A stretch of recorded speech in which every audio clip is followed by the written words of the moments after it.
নমস্কার বন্ধুরা, গল্পাকারে ইতিহাস চ্যানেলে তোমাদের প্রত্যেককে জানাই স্বাগত। ইতিহাস বিষয়টা তোমাদের অনেকেরই একটু বোরিং, একটু কঠিন বলে মনে হয়, কিন্তু যদি আমরা এটাকে গল্পের আকারে সহজভাবে বুঝে নিই পুরো বিষয়টাকে, তাহলে পুরোটাই আমাদের মাথায় গেঁথে যায়। আর তখন এই সাবজেক্টটাকে অনেকটা ভালো লাগতেও শুরু করে। তখন হয়তো এটাই তোমাদের একটা ভালো লাগার, ভালোবাসার সাবজেক্ট হয়ে যায়। আজকের ভিডিওতে আমরা ফ্রান্সের অভিজাত বিদ্রোহ নিয়ে এরকমভাবেই গল্পের মতো আলোচনা করব। চলো তাহলে শুরু করা যাক।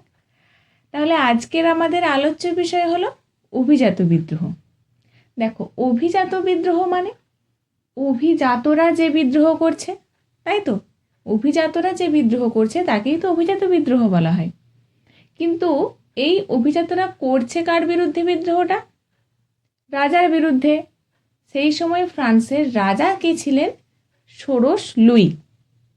তাহলে ফ্রান্সের রাজা ষোড়শ লুইয়ের বিরুদ্ধে বিদ্রোহ করছে ফ্রান্সের অভিজাতরা। এই বিদ্রোহটাকেই আমরা বলছি অভিজাত বিদ্রোহ। কিন্তু এখন প্রশ্ন হচ্ছে, আমরা জানি যে ফ্রান্সের সমাজ তিনটে সম্প্রদায়ে বিভক্ত এবং প্রথম দুটো সম্প্রদায় বা এস্টেট হচ্ছে সুবিধাভোগী শ্রেণী, আর অভিজাতরা এই প্রথম দুটো সম্প্রদায়ের মধ্যে দ্বিতীয় সম্প্রদায়ের অন্তর্গত। তাহলে এইরকম একটা সুবিধাভোগী শ্রেণী হঠাৎ করে কেন বিদ্রোহ করছে? তারা তো অলরেডি সব সুযোগ সুবিধা পায়, তাদেরকে সেভাবে কোনো ট্যাক্সও দিতে হয় না, সমস্ত সম্পত্তি যা আছে ফ্রান্সে তার বেশিরভাগের অধিকারী এই অভিজাতরা। তাহলে এরকম একটা শ্রেণী কেন হঠাৎ করে রাজার বিরুদ্ধে যাচ্ছে? দেখো, তোমাদের পাশে মানুষ ততক্ষণ থাকে, যে কোনো মানুষের পাশেই কোনো মানুষ ততক্ষণ থাকবে যতক্ষণ তার থেকে তার কিছু লাভ হয়, নিজের পক্ষে কোনো ক্ষতি অ্যাটলিস্ট না হয়। কিন্তু যদি তোমার থেকে তার কোনো ক্ষতি হয় বা ধরো স্বার্থে কোনো আঘাত লাগে, তাহলে কি সে তোমার পাশে আর থাকবে? অভিজাতদের ক্ষেত্রে ঠিক এই রকম ঘটনাই ঘটেছিল। অভিজাতদের স্বার্থে ঘা লেগেছিল। কী রকম?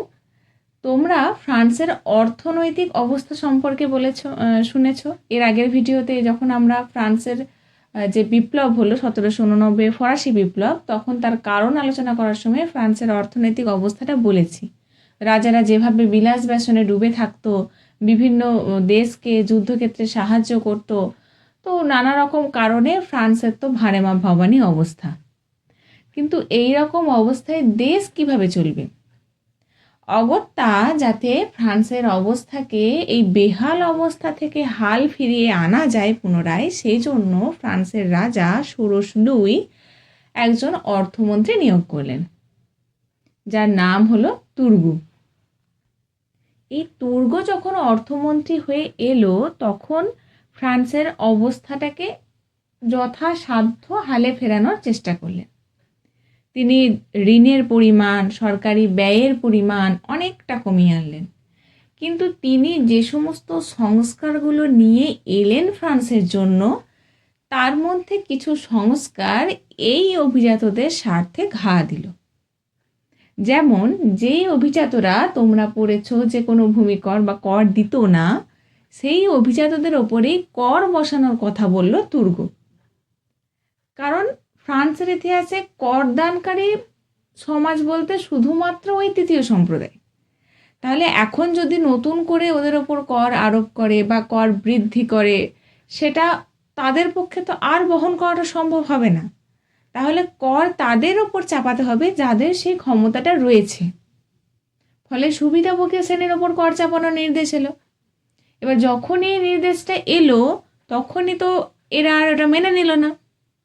এর ফলে কি হলো? চাপে পড়ে এই তুর্গকে শেষ পর্যন্ত পদচ্যুত হতে হলো। মানে তুর্গ আর অর্থমন্ত্রী পদে থাকতে পারলো না তার এই রকম সংস্কার দেওয়ার জন্য। পরবর্তী অর্থমন্ত্রী হিসাবে ফ্রান্সের নিয়োগ করা হলো নেকারকে। এবার তুর্গ তো এই কর প্রদানের জন্য গেছে, নেকার এসে কি করছে? সে প্রথমে করের কথা কিছু বলছে না, সে প্রথমে চেষ্টা করছে কিছু অল্প সুদে ঋণ সংগ্রহ করার। এবার সেই ঋণ সংগ্রহের মাধ্যমে সে অবস্থাটা কিছুটা ফেরানোর চেষ্টা করছে। এবার ঋণ নিতে নিতে শেষকাল পর্যন্ত তার ঋণও পাওয়া যাচ্ছে না, ফলে অগত্যা কোনো গতি না পেয়ে নেকারকেও এই কর আরোপের পথেই হাঁটতে হচ্ছে। ফলে নেকারের অবস্থাও তুর্গের মতোই হচ্ছে, নেকারকেও পদচ্যুত হতে হচ্ছে। এরপর অর্থমন্ত্রী হিসেবে নিয়োগ করা হচ্ছে ক্যালনকে। তাহলে তুর্গ গেল, নেকার গেল, এরপর এলো ক্যালন। ক্যালন কি করছে? ক্যালনও এই ধরনের নানা সংস্কার কর্মসূচি নিয়ে আসছে, তার মধ্যেও এই কর আরোপ অন্তর্ভুক্ত। কিন্তু ক্যালন কি করছে? ক্যালন দেখছে যে এইভাবে কর আদায় করা যাবে না, তাহলে কি করতে হবে? রাজাকে তার কিছু মনোনীত অভিজাতদের নিয়ে একটা সভা তৈরি করতে হবে, যে সভাটার নাম হচ্ছে মুখ্য ব্যক্তিদের সভা বা গণ্যমান্যদের পরিষদ। ইংলিশে এটাকে বলা হচ্ছে কাউন্সিল অফ নোটেবলস। এই সভাটা গঠন করার মাধ্যমে রাজা চাইছে এই ফ্রান্সের যারা জনগণ, এই তাদের মধ্যে যারা অভিজাত বা সুবিধাভোগী শ্রেণী রয়েছে, এদের মধ্যে কর আরোপের প্রস্তাবটাকে পাস করিয়ে নিতে। কিন্তু ওই সভায় যারা রয়েছে তারা যে রাজার মনোনীত এটা সত্য, কিন্তু আদতে তো তারাও অভিজাত, ফলে তারা এই প্রস্তাবটা মেনে নিচ্ছে না। এবং তাদের চাপে পড়ে এই যে নতুন অর্থমন্ত্রী ক্যালন, এরও বিদায় ঘণ্টা বেজে যাচ্ছে, ক্যালনও অপসারিত হয়ে গেল। এরপর আবার একজনকে অর্থমন্ত্রী করে নিয়ে আসা হলো, তার নাম হলো ব্রিয়া। ব্রিয়া কি করছে? ব্রিয়া এসে এই যে গণ্যমান্যদের পরিষদটা ক্যালন গঠন করেছিল এটাকে ভেঙে দিচ্ছে। ব্রিয়া বলছে এই কর আদায়ের যে প্রস্তাব, এটাকে পাশ করাতে গেলে গণ্যমান্যদের পরিষদে হবে না, পাশ করাতে গেলে আমাদের প্যারিসের পার্লামেন্টেই পাশ করাতে হবে। কিন্তু যখন এই প্যারিসের পার্লামেন্টে এটা পাস করানোর প্রসঙ্গ আসে, তখন অভিজাতরা এটার বিরোধিতা করে বলে যে কর আরোপ করার কোনো অধিকার রাজার নেই। একদম সত্য কথা, কর আরোপের অধিকার তো রাজার নেই। তাহলে অধিকার কার আছে? অধিকার আছে স্টেটস জেনারেলের, ফ্রান্সের এক জনপ্রতিনিধি সভা, যেটা 1614 খ্রিস্টাব্দের পরে আর কখনো আহ্বান করাই হয়নি। ফ্রান্সের রাজার স্বেচ্ছাচারিতাই চলে এসছে। তাই এবার সেটা অভিজাতদের স্বার্থে এতদিন ছিল, কিন্তু যখন তাদের স্বার্থে আঘাত দিচ্ছে তখন তারা আসল নিয়মের কথায় হাঁটছে। তখন বলছে না, রাজা তো কর আরোপ করতে পারবে না, কর আরোপ তো করতে পারে শুধুমাত্র স্টেটস জেনারেল। রাজা কি করছে? রাজা এসব না শুনে একটা রাজকীয় অধিবেশন ডেকে এইসব প্রস্তাবগুলিকে পাস করিয়ে নেওয়ার চেষ্টা করছে, এবং নতুন 57টা আদালত আরও স্থাপন করে এই প্রস্তাবগুলোকে আবার আইনে পরিণত করে নেওয়ার চেষ্টা করছে। আর এদিকে অভিজাতরা নিজেরা তো বিরোধিতা করছেই, উপরন্তু তৃতীয় সম্প্রদায়কেও দলে টানার চেষ্টা করছে তাদের বিভিন্ন কর্মসূচির মাধ্যমে। অবশেষে 1788 খ্রিস্টাব্দের 21শে জুলাই অভিজাত, উচ্চযাজক, বুর্জোয়া সবাই একসঙ্গে মিলে ফ্রান্সের ভিজিলে নামক একটা জায়গায় মিলিত হয়ে স্টেটস জেনারেল আহ্বান করার দাবি জানাচ্ছে।